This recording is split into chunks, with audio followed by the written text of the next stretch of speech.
Hi అండి, ఎలా ఉన్నారు అందరూ? Welcome to our YouTube channel.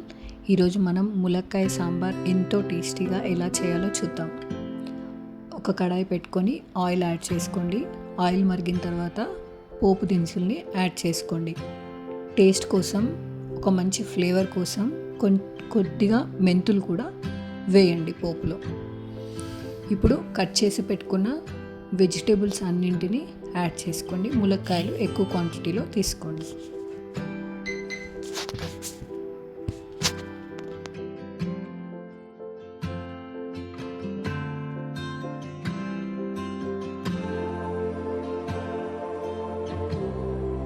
టమాటా ఒకటి ఇప్పుడు యాడ్ చేయొద్దండి, అది సాంబార్ మరుగుతున్న టైంలో యాడ్ చేయండి. కరివేపాకు, పచ్చిమిర్చి, బూడిద గుమ్మడికాయ, ఇలా అన్ని వెజిటేబుల్స్ మన దగ్గర ఏమేమైతే అవైలబుల్గా ఉన్నాయో అవన్నింటినీ యాడ్ చేసుకోండి.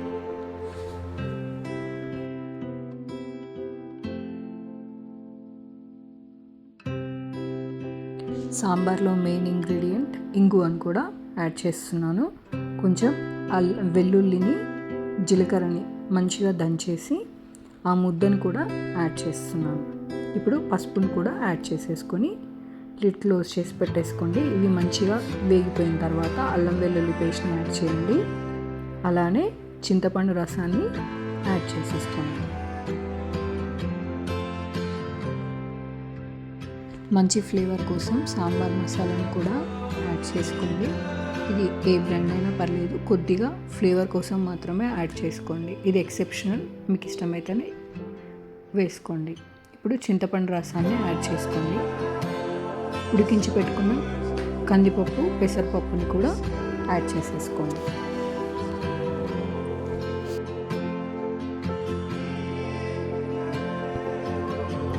ఇప్పుడు రుచికి సరిపడా ఉప్పుని, బెల్లాన్ని కూడా యాడ్ చేసుకోండి. బెల్లం ఎక్సెప్షనల్ అండి, బెల్లం వాడకూడదని అనుకున్నప్పుడు చింతపండు రసం సరిపడా మాత్రమే వేసుకోండి. ఇప్పుడు ఇది సాంబార్ మరుగుతున్నప్పుడు ఒక టమాటాని కట్ చేసుకొని యాడ్ చేసుకోండి. సాంబార్ మరిగిపోయిన తర్వాత కొత్తిమీర యాడ్ చేసుకొని స్టవ్ ఆఫ్ చేసుకోవడమే.